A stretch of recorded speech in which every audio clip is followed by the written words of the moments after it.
adik, Bu Istri, mohon berkenan mengganggu jenengan. Ini mau belajar dengan berkaitan dengan pengambilan keputusan. Iya. Jadi mohon waktunya dan perkenanannya untuk bisa menemani kami untuk bisa belajar mengenai pengambilan keputusan ini, Pak. Iya. Terima kasih Pak Edi, Bu Istri atas kesempatannya ini. Saya ya juga Udoroso berkaitan dengan problem saya ada di SMK Saraswati Salatiga ini di waktu yang sangat dekat, jadi beberapa waktu yang lalu. Jadi begini, jadi kami SMK Saraswati ini mempunyai 4 orang guru bahasa Inggris. Kebetulan di beberapa teman ini melakukan tes untuk rekrutmen P3K.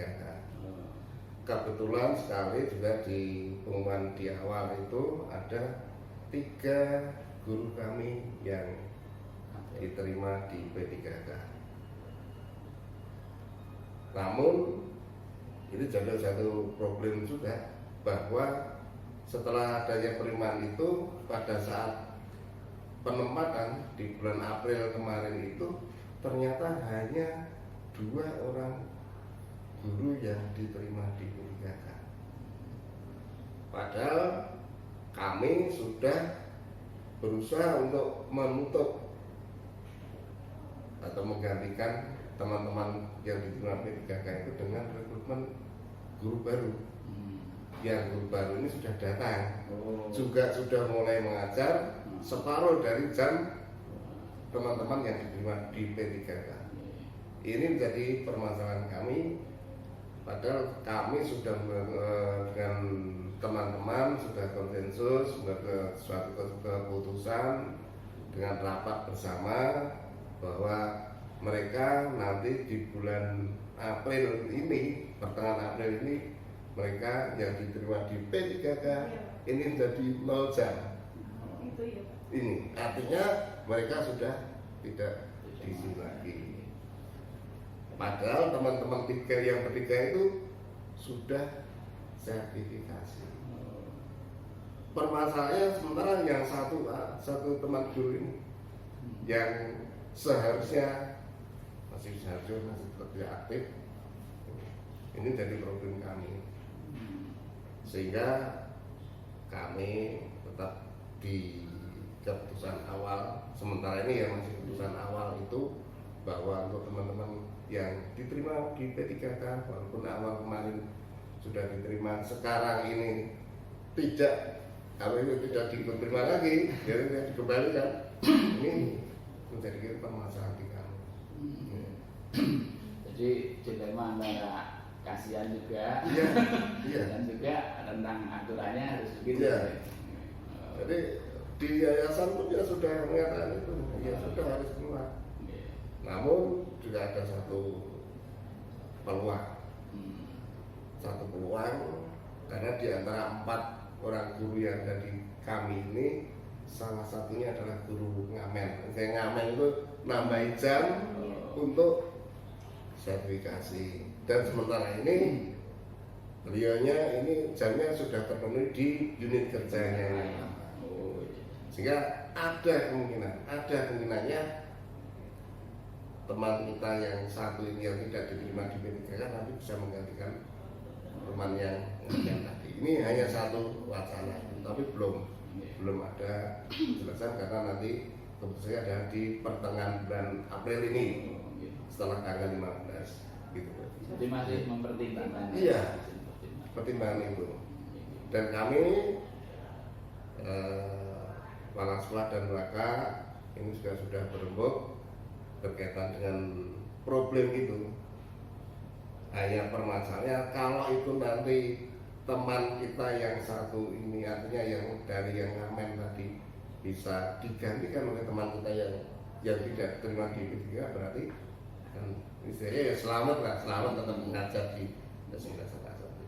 Tapi kalau tidak ya mohon maaf, gitu. Karena jamnya sudah terpenuhi oleh teman-teman kita yang baru. Iya. Jadi prosedurnya kita rujuk awalnya seperti apa, perjanjiannya gitu ya Pak. Iya, betul. Habis itu dengan koordinasi dengan teman-teman. Iya. Gitu ya. Iya. Ini mau jadi dilema. Iya.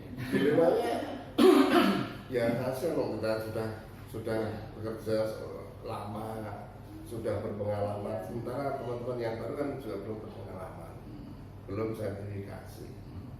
Itu kan jadi dilema. Tapi jamnya terbatas. Masa teman yang sudah diterima di sini kita mengatakan ya etikanya kan nggak pas gitu. Ini jadi problem kami. Itu kan tadi untuk mengambil keputusan dengan merujuk ke perjanjiannya, aturannya bagaimana, terus juga mendengarkan dari teman-teman juga. Iya. Ada cara lain ya Pak yang lebih efektif misalnya yang pernah dengan ambil? Kalau saya pernah ambilnya ya satu keputusan aja. Artinya dengan merujuk ke kebutuhan anak-anak ya, kebutuhan anak-anak ya jelas saya bisa saja nanti untuk yang ngamen itu saya kembalikan karena memang kebetulan saja dia sudah terpenuhi di tempat ini kerjanya. Itu salah satu hal yang sebenarnya ya logis. Hanya saja cara kita rasanya ya juga tidak nyaman. Artinya keluarga sudah keluarga bagus itu kok hanya problem ini ya artinya bukan kesalahan dia sebenarnya kan seperti itu. Kok kita kembalikan itu rasanya ya. Tapi mungkin itu yang dapat kami lakukan untuk misalnya yang mengamankan teman kita yang satu yang memang dan kata lain dia juga sudah guru tetap yayasan ya. Bermasalah juga itu guru tetap yayasan. Karena untuk mendapatkan itu juga SK-nya kan sudah cukup lama. Berarti gini ya Pak, untuk melakukan prosedur yang Pak Edi itu untuk memutuskan masalah di mana keduanya sama-sama benar itu berarti terjadi dilema ya Pak? Iya. Terus bagaimana cara mengatasinya sesuai prosedur yang ada Pak? Ada kemungkinan nanti akan kita coba kita panggil, kita ajak ngomong saja. Karena ini cenderung seperti ya sudah tadi rasa ewo, rasa ya kalau saya secara kedinasan ya, kedinasan ya yang satu ini ya saya cut aja kan gitu. Tetapi peluangnya untuk dia yang tidak diterima di P3K itu tetap di sini kan ada. Dan itu mungkin salah satunya yang lebih tepat kan teman kita yang lain kita kembalikan. Gitu. Ya, jadi dilema ya. Itu jadi prosedurnya yang akan diambil oleh Pak Edi ya. Yeah. Apakah ada prosedur yang lebih efektif lagi Pak? Misalnya selain mengembalikan guru DPK tadi ke tempat asalnya. Sebenarnya bisa saja dengan misalnya ya tetap di sini kita berikan jamnya itu standarnya sertifikasi katakanlah 24 jam. Atau mungkin kita berikan tambahan tugas itu sebenarnya bisa saja. Hanya saja itu akan juga mengurangi hanya teman-teman yang baru masuk itu. Jadi bisa saja teman yang baru masuk jamnya saya beri agak sedikit kan, ya itu bisa saja. Jadi ini juga satu peluang untuk menyelesaikan permasalahan itu. Berarti ada solusi yang lain yang bisa ya itu solusi salah satu ya. Terus tantangan apa ya Pak yang bisa dirasakan yang paling tepat untuk pengambilan keputusan itu? Tantangannya kan nanti kita harus mematuhi pada yayasan. Oh Iya. Karena kita berjalan dengan yayasan. Dengan yayasan.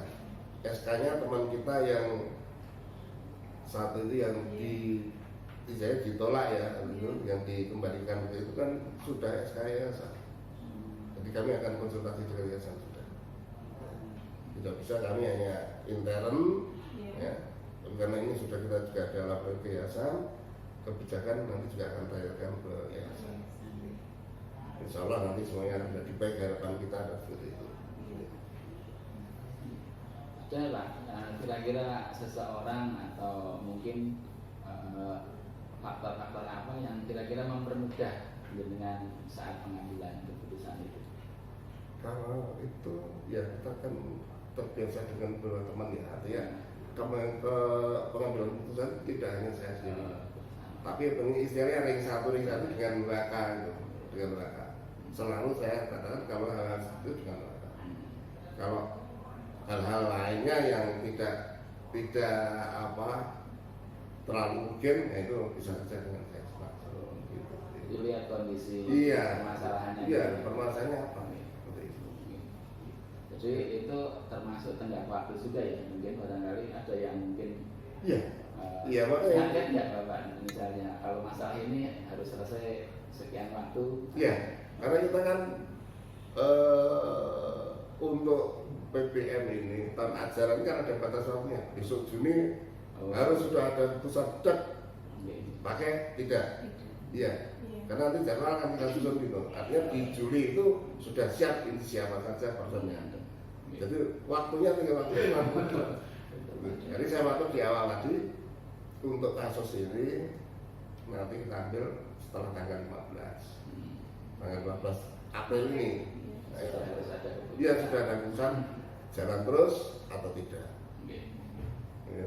Karena itu nanti kaitannya dengan tadi 0 jam tadi. Ya. Kalau misalnya itu nanti dia benar-benar 0 jam, artinya sertifikasi ya. Nah, Asia, dia punya keluarga. Itu kan harus kita pikirkan. Tidak serah kaku, wah pokoknya segini, enggak. Waduh, repot. Dilema. Benar, jadi dilema. Menurut aturan atau menurut hati? Jadi, istilahnya ya win-win solution ya, biar semuanya itu nyaman. Satu keluarga, satu itu nyaman. Gitu. Ya, nyambut nasib ya. Kan tidak tahu. Tidak siapa yang ngira kamu ternyata tidak dapat tempat. Siapa yang ngira? Padahal sudah optimis diterima. Program pemerintah ini sudah ada. Jelas itu. Mungkin ada lagi, mungkin ada yang saya tahu.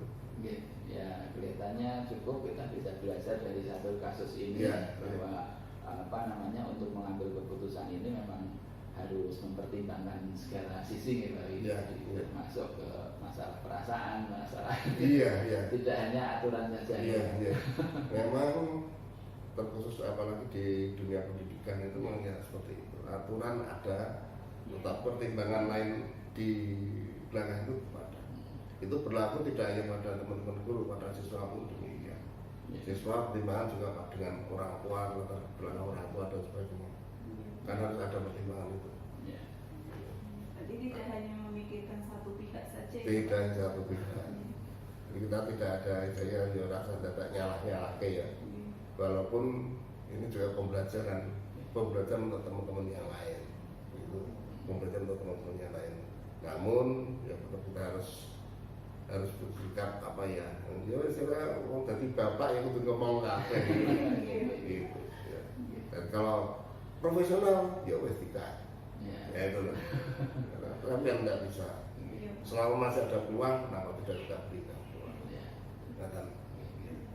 jadi mohon nanti bang kalau nanti sudah belajar ya banyak hal nanti banyak hal yang harus dipelajari, tidak semata-mata menuruti aturan tidak iya. Memang mungkin ada ya Pak kasus-kasus yang ini aturannya gini ya begini ada juga mungkin. Ada artinya misalnya anak ya siswa misalnya berkelahi atau asusila itu kan jelas ya walaupun misalnya ada yang menikah diam-diam temennya tahu ya otomatis ya langsung kita karena aturannya jelas itu seperti itu. Kriminal mungkin ya. Nah, itu sudah jelas sudah dipertimbangkan. Nggak usah langsung kita angkat tuh ya. Ini kan juga kaitannya dengan membawa nama baik sekolah. Menyangkut nama baik, menyangkut aturan. Aturannya nggak perlu dipertimbangkan. Nggak perlu dipertimbangkan. Kita angkat. Oke Pak, ini sudah banyak sekali saya belajar dari jenengan. Berarti mau tanya lagi? Sudah cukup. Kelihatannya sudah cukup Pak, karena apa yang sudah kita dapatkan dari pengalaman Pak Edi ini sangat berharga, nanti bisa membantu saya dan Pak Edi Andriat untuk belajar mengambil keputusan. Iya, iya, iya.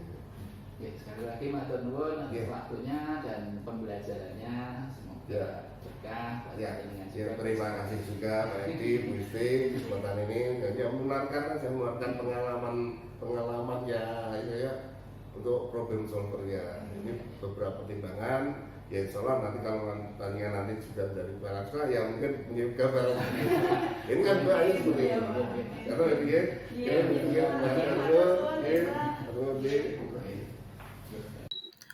Assalamualaikum Pak Muki. Waalaikumsalam warahmatullahi wabarakatuh. Gimana kabarnya Pak Muki hari ini? Alhamdulillah baik. Gini Pak Muki, ini kan saya dapat tugas CGP untuk wawancara kepala sekolah tentang dilema etika. Apakah Pak Muki dapat membantu saya, Pak? Bisa. Nah, itu masalah dilema etika untuk menangani masalah problem siswa atau guru atau secara menyeluruh.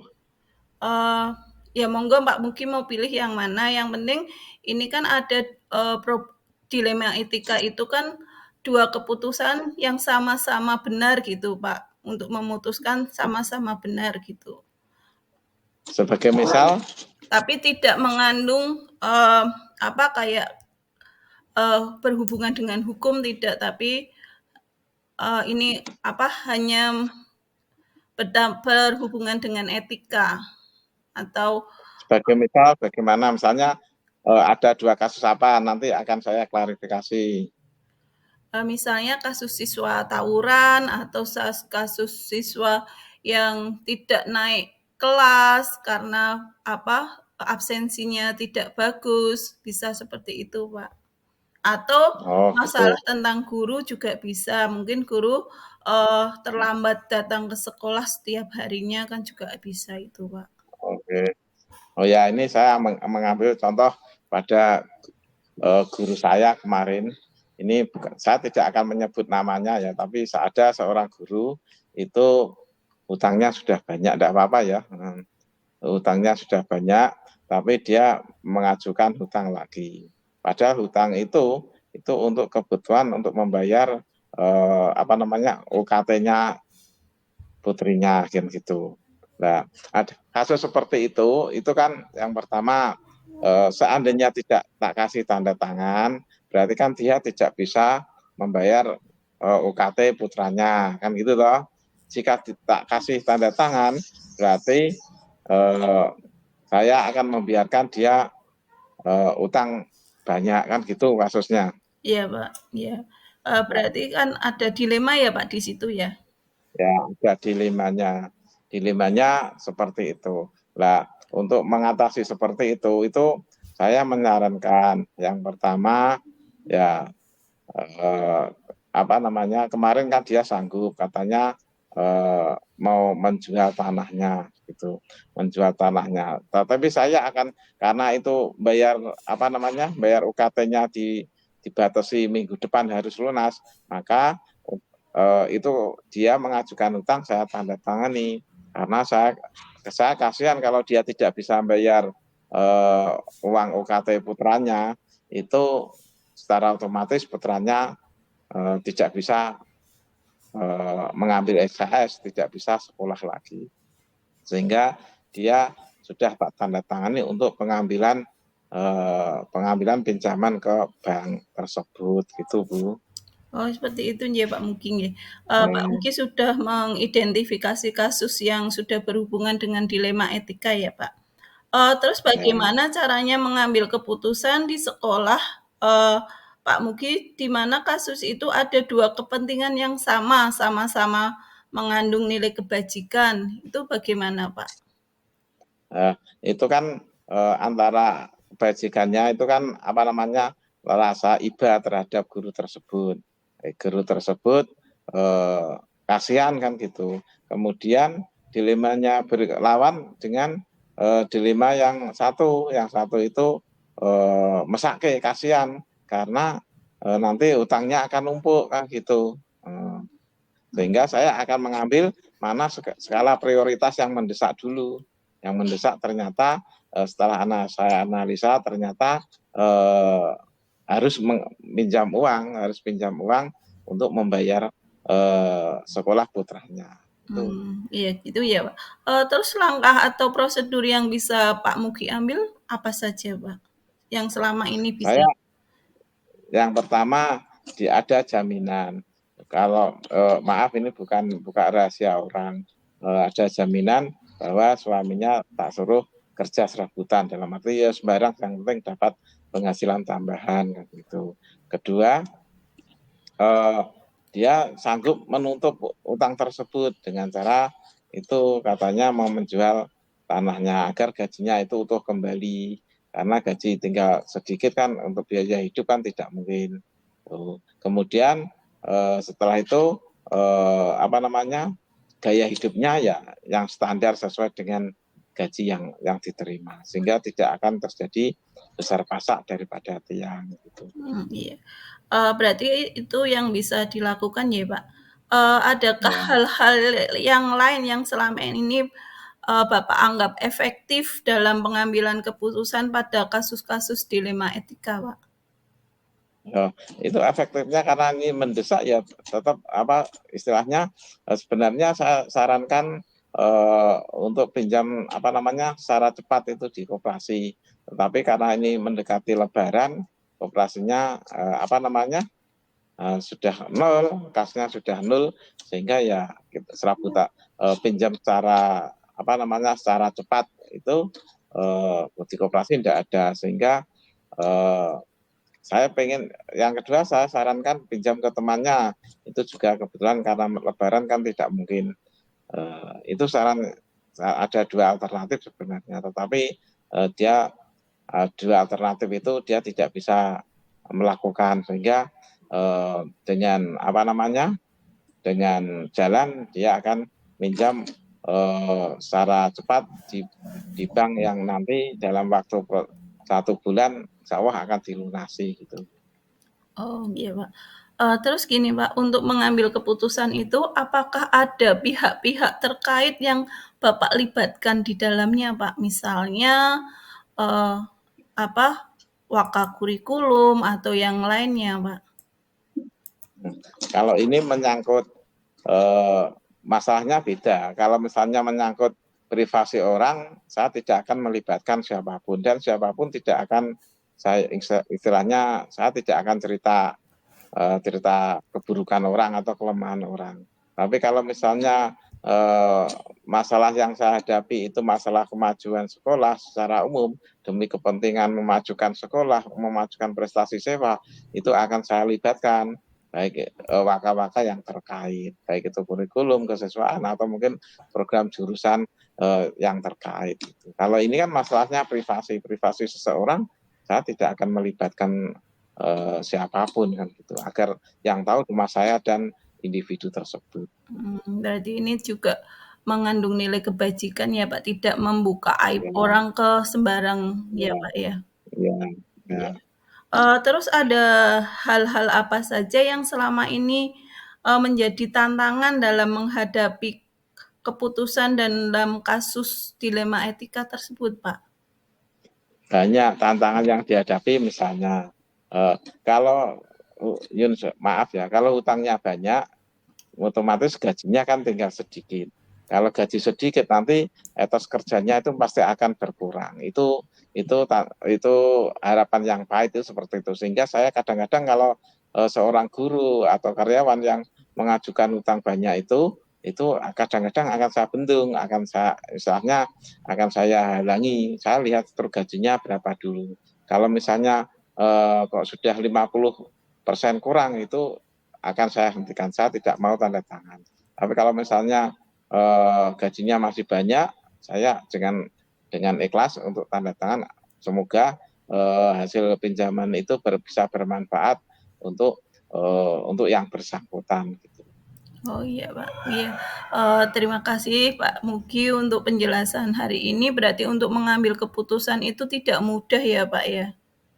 Iya, kadang-kadang ada beberapa hal yang dipertimbangkan seperti tadi.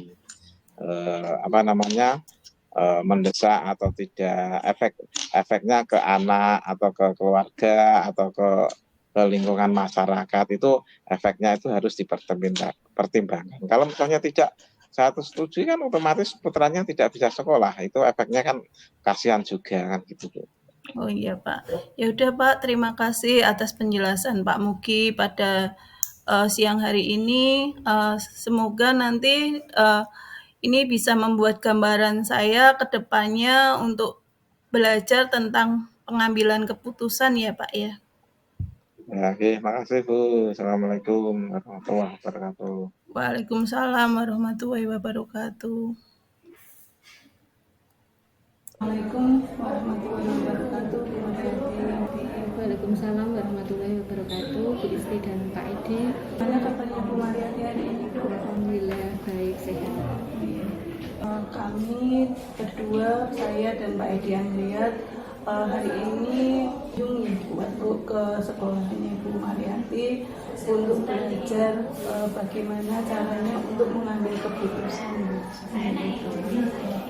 Apakah Bu Mariati ada waktu untuk saat ini? Nanti kami bantu apa yang bisa saya bantu. Terima kasih Ibu atas waktu yang disediakan buat kami berdua untuk belajar untuk mengambil keputusan. Jadi mungkin melanjutkan dari Bu Isti, jadi kita pengen belajar tentang pengambilan keputusan itu.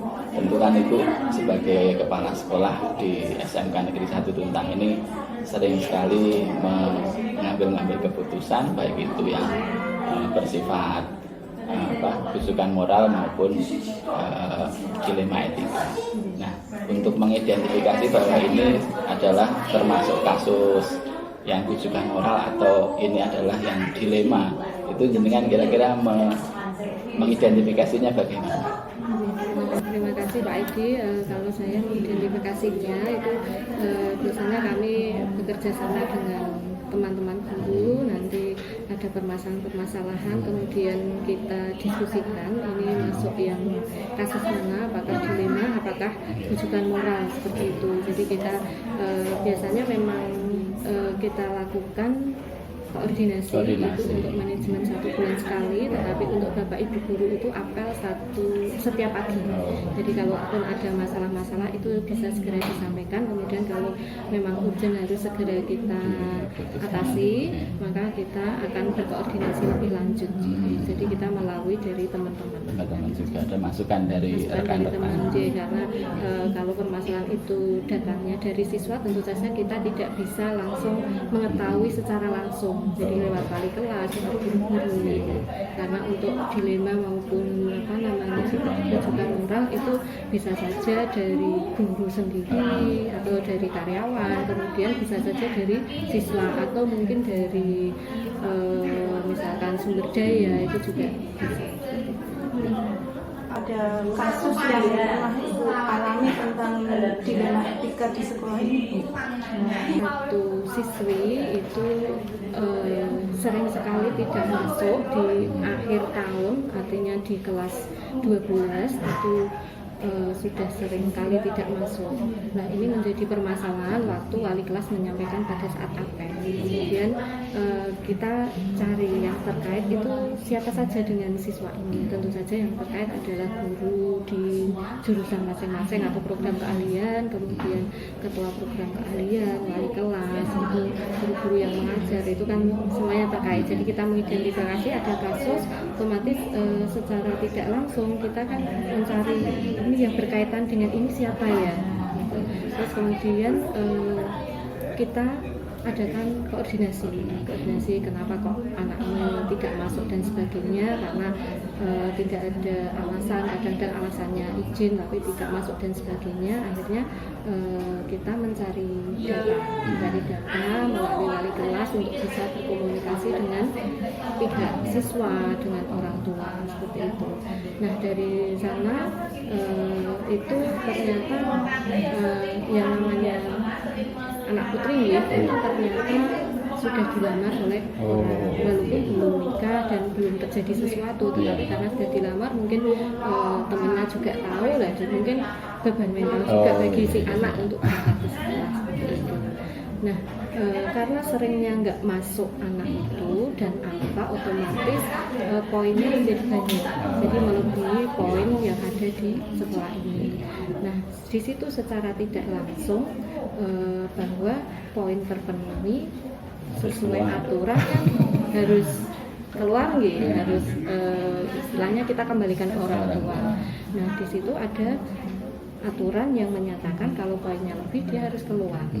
Nah, satu sisi anak tersebut sudah berada di kelas 12 dan anak tersebut tidak mengalami kendala, artinya tidak hamil dan sebagainya, hanya baru saja dilamar seperti itu.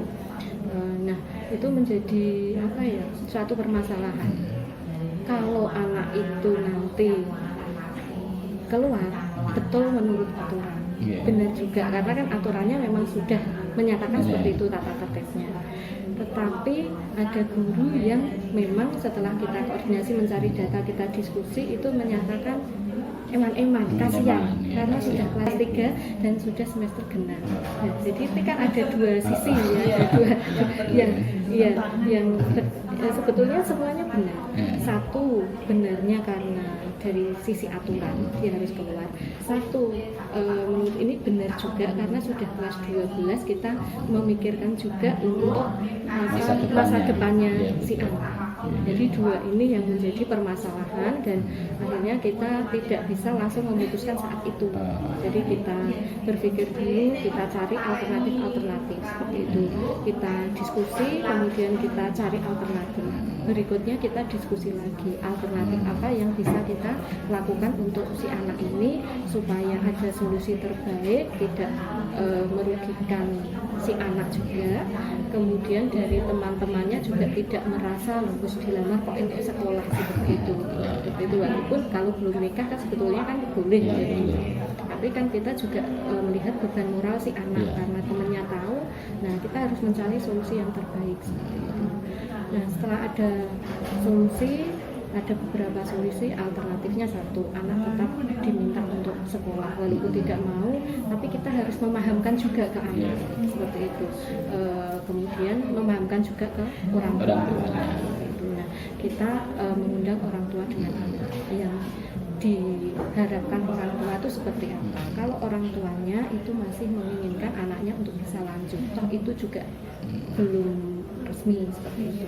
Tetapi si anak ini mungkin karena temannya sudah tahu gitu, jadi malu. Nah, itu kan PR kita juga. Sementara di dalam sendiri ada yang pro kontra, yang satu membenarkan untuk aturan dari keluar, yang satunya karena kita memikirkan masa depan si anak.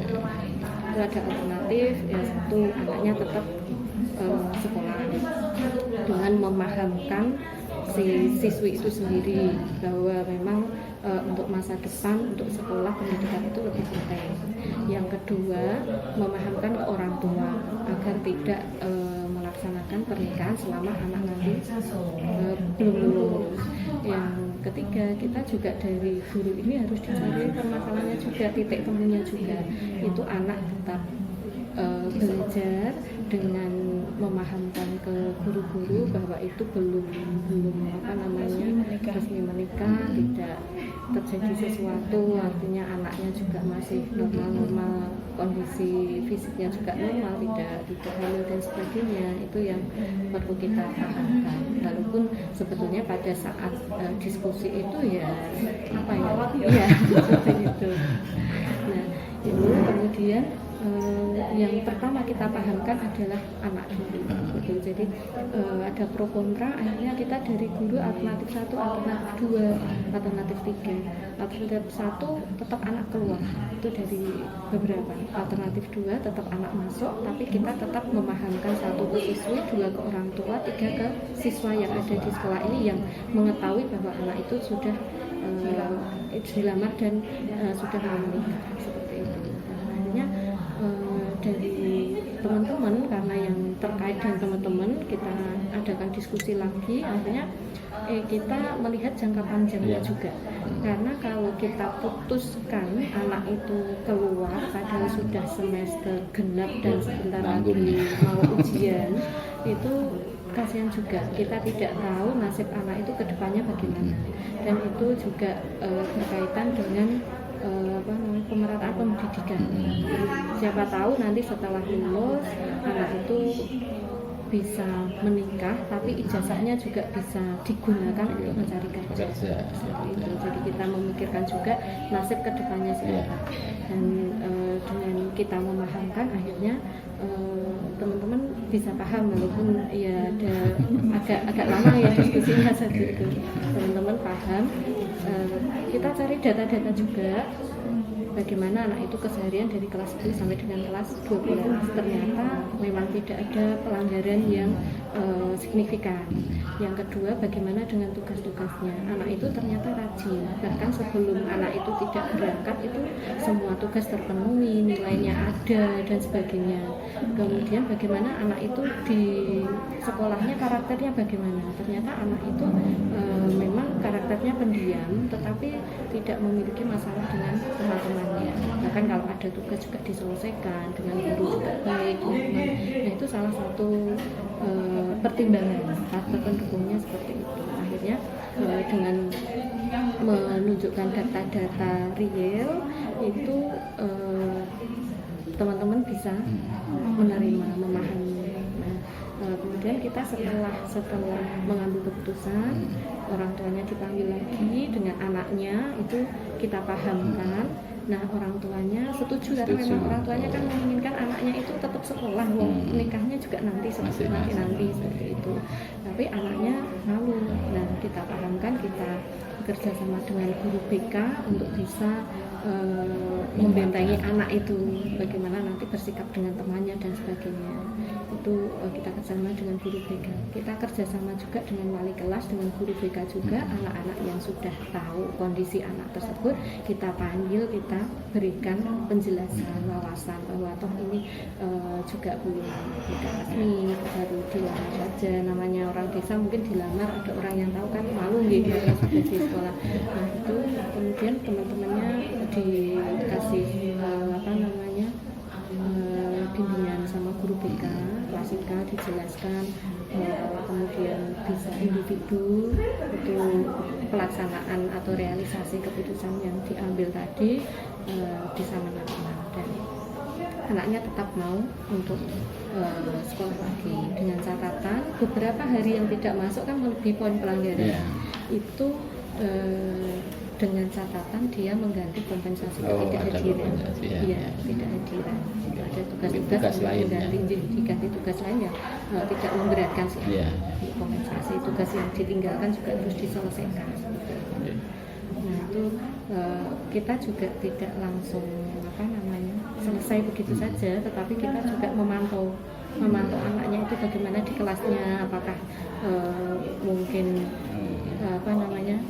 merasa minder dan sebagainya. Itu tetap kita pantau supaya anak itu tetap bisa mengikuti pelajaran tanpa ada rasa tekanan kan.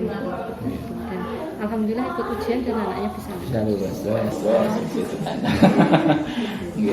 Itu kan tadi salah satu kasus prosedurnya begitu panjang begitu ya. Jadi memang harus mengumpulkan untuk mencari fakta-faktanya, data-datanya, kemudian didiskusikan gitu ya dengan yang terlibat gitu sampai jenengan memutuskan bahwa ini keluar atau lanjut atau bagaimana tadi yang sudah diputuskan oleh jenengan. Ada nggak prosedur lain mungkin yang lebih efektif untuk pengambilan keputusan, atau semuanya menggunakan metode seperti itu atau bagaimana? Kalau untuk permasalahan seperti itu kita memang biasanya cari data dulu, kita cari data, kita nggak bisa langsung ada masalah ini langsung diputuskan, tidak bisa.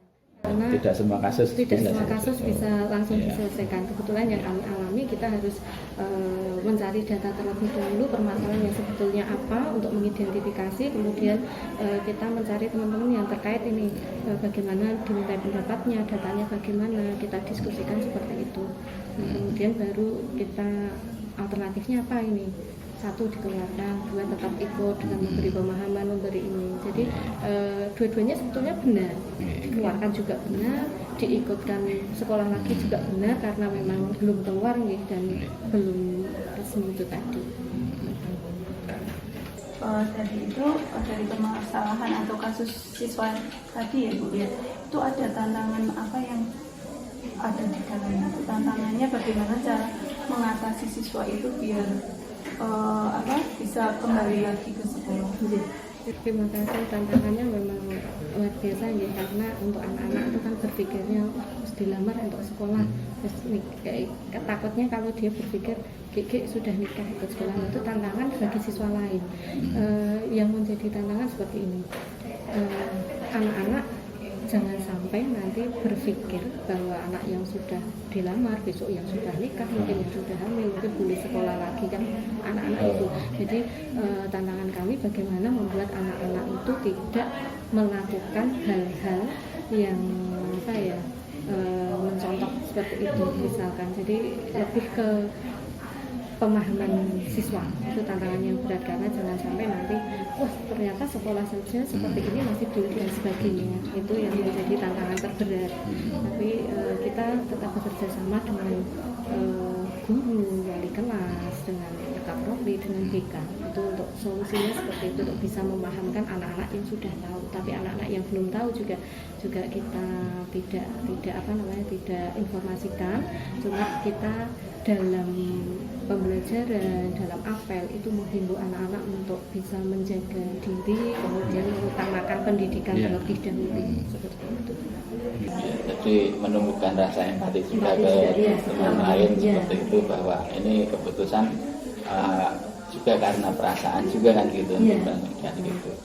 Nah itu kan tantangannya seperti itu. Kalau mungkin tidak hanya di kasus itu, saat jenengan mengambil keputusan itu suatu keputusan, ada nggak hal-hal yang sebagai faktor yang mempermudah, atau misalnya yang bahwa keputusan ini lebih mudah diambil, entah itu seseorang, entah itu faktor-faktor apa? Terima kasih. Mungkin ini dari faktor sumber daya. Dari sumber daya. Kita memang sekolah kecil, kemudian untuk sumber daya yang ada memang ya masih perlu pengembangan dan sebagainya. Kemudian kita kemarin memiliki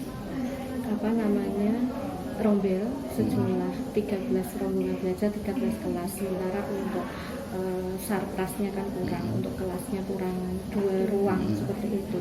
Masjid juga mau dimasukkan semua dengan menggunakan musola, dengan itu masih kurang. Jadi kemarin memang ada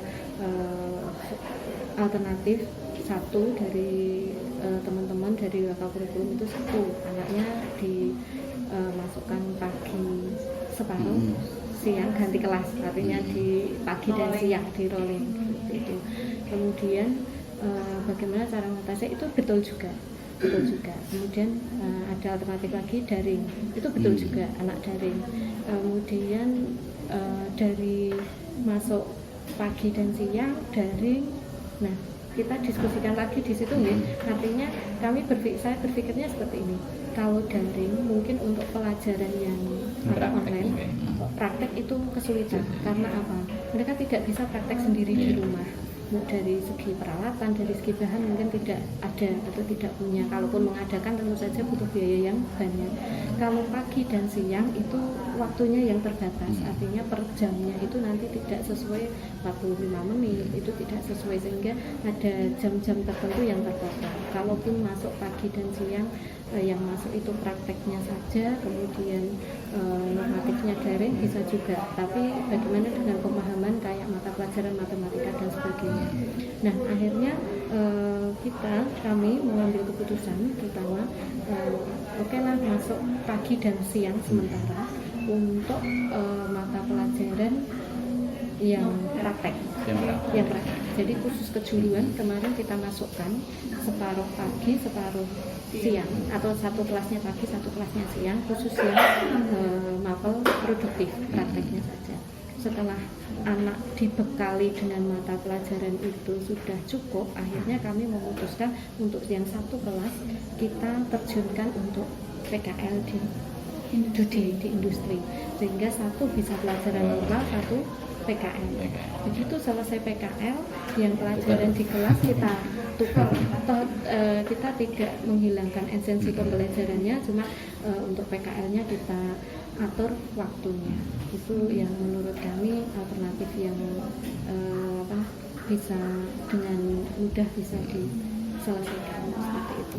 Karena untuk daring ya benar, untuk online ya benar, kemudian PKL juga benar, tapi berpikirnya kalau PKL anak langsung kita terjunkan, belum memiliki bekal untuk ke produktifnya, pendidikan karakternya, kita juga nanti akan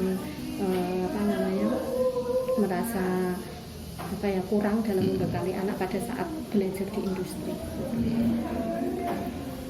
Terus gini Bu, dalam pengambilan keputusan ya Bu, siapa saja yang Ibu libatkan dalam saat Ibu mengambil keputusan tersebut, menanggapi sebuah kasus? Terima kasih. Untuk menanggapi sebuah kasus, kita melihat dulu kasusnya tentang apa nih. Kalau kasusnya tentang permasalahan siswa, tentu saja yang kita libatkan juga wali kelasnya, kaproklimnya, guru BK, kesiswaan, dan manajemen yang berkaitan dengan siswa. Kemudian kalau kasus yang berkaitan dengan guru karyawan, itu juga ada KTU, ketenagaan, itu yang kita libatkan. Kalau misalkan guru berkaitan dengan proses pembelajarannya, berarti kita melibatkan juga dengan wakakurikulum. Kemudian kalau berkaitan dengan sumber daya, entah itu keuangan, entah itu sarkas, itu kita melibatkan juga bendahara, waka, aset, itu yang kita libatkan. Jadi kita setelah ada kasus, kita analisis, kita melihat siapa ini yang terkait untuk bisa diajak diskusi untuk memutuskan masalah. Berarti tidak sembarang orang bisa dilibatkan di dalamnya ya Bu? Tidak semuanya. Tapi untuk mendapatkan informasi tentang permasalahan itu kan dari mana saja, dari guru, dari karyawan, dari siswa sendiri itu bisa. Berarti dari sumbernya apa saja dulu, sumbernya apa dulu? Dari faktanya itu. Fakta dari kasusnya atau permasalahan.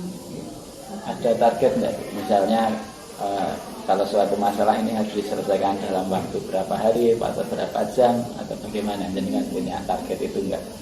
Ada yang ini harus masalah permasalahan siswa misalkan, jadi kita segera diskusi, kemudian kita misalkan ini harus selesai di mungkin bulan ini harus selesai atau minggu ini harus selesai, harus segera komunikasi dengan orang tua, karena kalau ditunda-tunda otomatis itu akan menjadi permasalahan lagi, permasalahan baru seperti itu. Jadi ada target, walaupun kadang-kadang target itu terlampaui juga, artinya kita menargetkan 2 minggu misalkan, tetapi 2 minggu belum selesai, ya harus kita selesaikan. Prinsipnya harus secepatnya Iya, begitu ya. harus secepatnya, karena itu kalau tidak diselesaikan akan berlarut-larut dan menjadi masalah yang baru lagi. Sebenarnya seperti itu. Berarti untuk pengambilan keputusan itu tidak segampang yang kita pikirkan Ibu ini. Saya tidak one man show. Harus melibatkan banyak orang dan melihat dari beberapa sudut pandang. Dan kita yang terpenting adalah kita punya data-data fakta yang nanti bisa digunakan untuk mengambil keputusan, mencari alternatif solusi yang kira-kira kalau yang diupayakan sih tidak merugikan salah satu pihak, misalkan siswa ya. Seperti tadi saya contohkan kan dia juga tidak rugi karena masih bisa sekolah sampai lulus. Kemudian yang dari ketertiban juga tidak rugi sebetulnya ya, karena itu ada harus kompensasi ada juga kompensasi kan? untuk mengganti itu. Kelihatannya lupa biasa ya itu. Iya, sudah tambah pengalaman ya. Oke.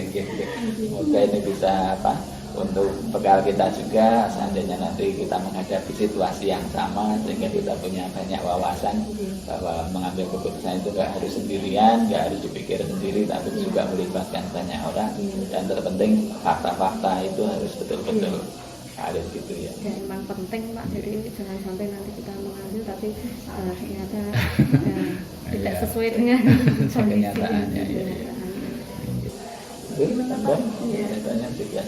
Bu, ini karena kami sudah dapat pengetahuan, pemahaman yang baru tentang pengambilan keputusan yang sudah diutarakan Bu Mariati tadi, untuk menambah wawasan kami ke depannya nanti untuk lebih belajar lagi tentang bagaimana cara mengambil keputusan apabila menemui kasus-kasus yang hampir sama seperti itu.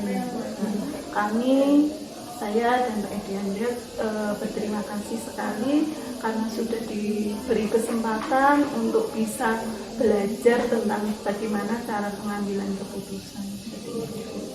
Mbak Edi ada tambahan, Pak? Sudah cukup, terima kasih sekali. Sudah mengganggu waktunya, mohon maaf. Itu kita pamit. Mungkin nanti Bu Mariati ada kegiatan yang lain. Matur suwun, Ibu. barang-barang